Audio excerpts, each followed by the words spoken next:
Please keep it going for Kelly, everyone. So my story is about a young woman who found her confidence by being literally lost at sea. So my story starts in the summer of 1985. I'm a full-time electrical engineering student in a local community college in Virginia Beach, Virginia, courtesy of the Navy.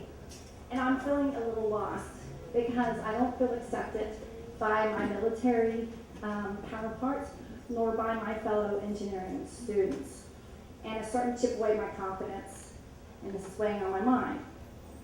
On the other hand, I'm in love.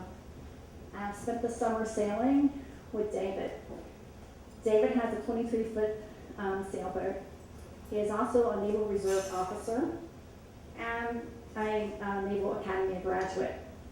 So I am getting schooled thoroughly on all things nautical.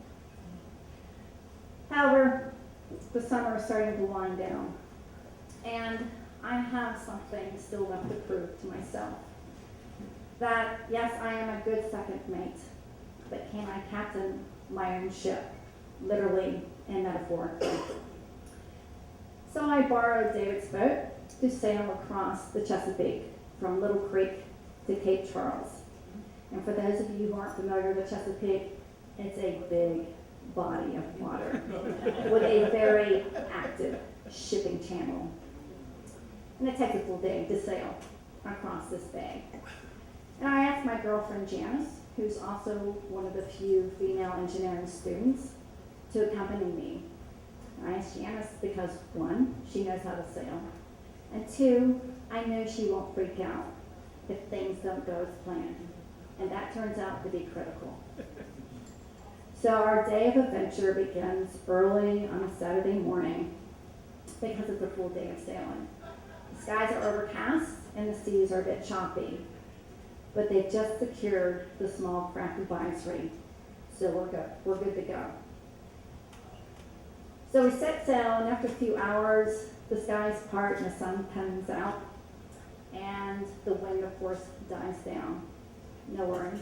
We set the spinnaker, and we settle back for a long, slow cruise across the bay. And we must have been into our second beer when we heard 5 long blasts. And on the high seas, that means collision imminent. Get out of my way. And I pop up, and there's a very large freighter bearing down on us. I grab the tiller, and I yell to Janice, "Start the engine." She starts it, and she revs the throttle, and I hear it whine, and we don't move.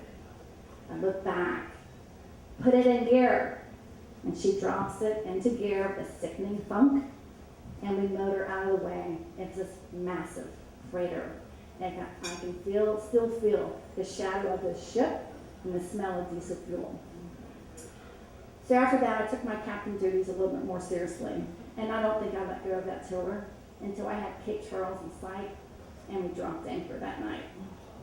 We had a lovely day on Sunday, and then Monday, again, we started sail.